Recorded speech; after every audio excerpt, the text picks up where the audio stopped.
Carew Castle is a Grade 1 listed building located in the civil parish of Carew, Pembrokeshire, built in 1270. The castle's location, the site must have been recognised as a strategical useful from the earliest times.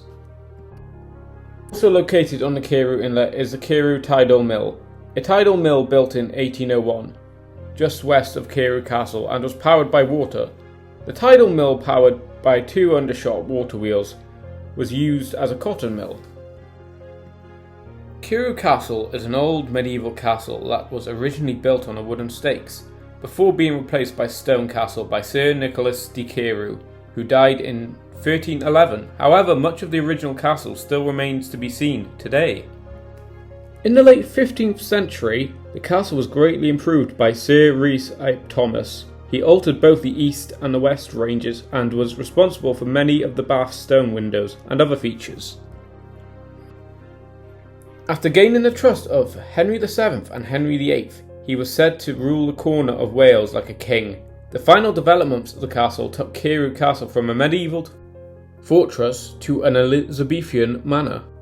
Sir John Perrott built the Great Northern Range with its huge windows overlooking the mill pond. However, he was not destined to enjoy his new home. This is because he died in the Tower of London before the work could be complete.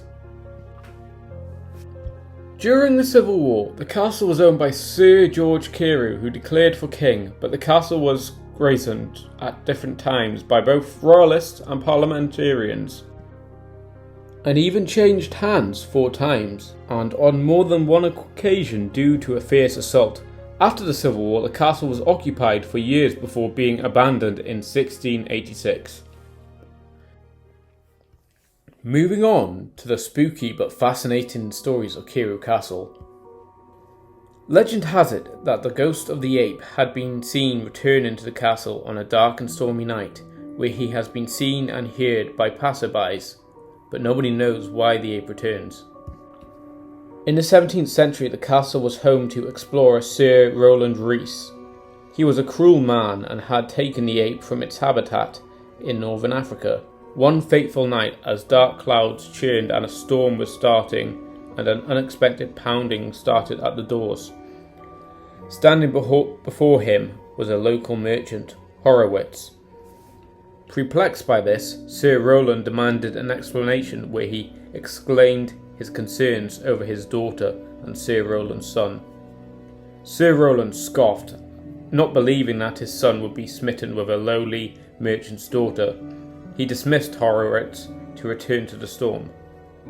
Horowitz grabbed onto Sir Rowland and pleaded to his case.